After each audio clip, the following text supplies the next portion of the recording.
నమస్తే అండి. నేను doctor Lakshman Prasad, ENT consultant.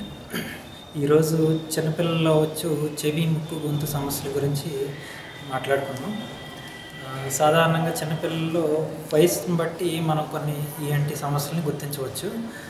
మరీ చిన్నపిల్లలు అప్పుడే పుట్టిన పిల్లల్లో అయితే కంజనైటల్ మాల్ఫార్మేషన్స్ అంటే పిల్లల్లో పుట్టుకతో వచ్చే లోపాలను గుర్తించవచ్చు.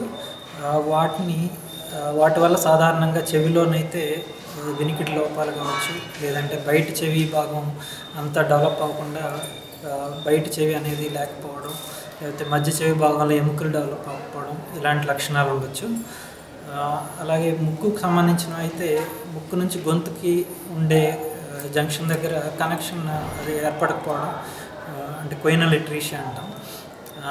ఆ ప్రాబ్లం వల్ల పుట్టిన వెంటనే ఊపిరి తీసుకోలేక ఉక్కిరి బిక్కిరి అవ్వడం అనేది, ఇలాంటి సమస్యలు ఏర్పడవచ్చు. దాంతోపాటు గొంతులోనైతే లారింగ్స్ అంటే స్వరపేటికలో ఏవైనా కొంచెం వెబ్స్ అని, లేదంటే ఎముక మెత్తగా ఉండడం అనేది లారింగోమలేషియా అని, ఇలాంటి ప్రాబ్లమ్స్ పుట్టుకతో రావచ్చు. ఇలాంటివన్నీ కూడా ఈఎన్టీ సమస్యలు వెంటనే మనం పరీక్షించుకొని దానికి తగు ఆపరేషన్ విధానాలు కానీ, లేదంటే మందుల పరంగా జాగ్రత్తలు తీసుకోవాల్సి ఉంటుంది.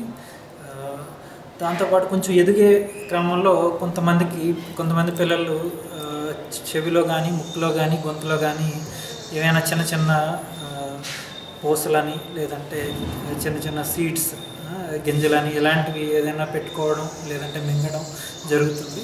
ఇవి ఒక రకంగా చెవి, ముక్కు, గొంతుకు సంబంధించి ఎమర్జెన్సీస్ అని చెప్పొచ్చు. వీటిని సాధారణంగా ఎంత త్వరగా మనం హాస్పిటల్కి తీసుకువెళ్ళి దాన్ని పరీక్ష చేసి ఎక్కడ అది ఇరుక్కుపోయింది అనేది చూసుకొని దాన్ని తీయడం అనేది చేయాలి. దాంతోపాటు పిల్లలు ఆ ఏజ్ గ్రూప్లో నోస్ ప్రికింగ్ అంటాం, ముక్కుని కొంచెం ఎక్కువగా కదిల్చి లేదంటే వేలుతో తిప్పి కొంచెం రక్తం అనేది రావడం అనేది జరుగుతూ ఉంటుంది. ఆ సందర్భంలో కొంచెం వాళ్ళకి ఇమీడియట్గా ముక్కుని గట్టిగా ప్రెస్ చేసి ముందుకు కొంచెం బెండ్ చేసి నుంచోబెట్టి కొంచెం ఇమీడియట్గా మనం ఇమీడియట్గా కొంచెం జాగ్రత్తలు తీసుకుని హాస్పిటల్కి వెంటనే తీసుకెళ్ళడం అనేది చేయాలండి.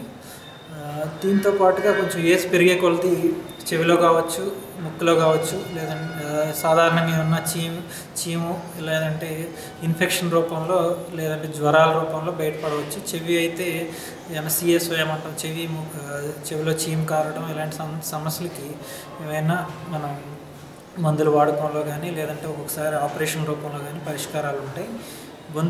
ముక్కుకు సంబంధించి చూసుకుంటే ఏవైనా ఇన్ఫెక్షన్స్ సైనస్ రూపంలోనూ, లేదంటే ముక్కు వెనకాల ఉండే ఎడినాయిడ్స్ రూపంలోనూ, గురక ఇలాంటి లక్షణాలతో బయటపడవచ్చు.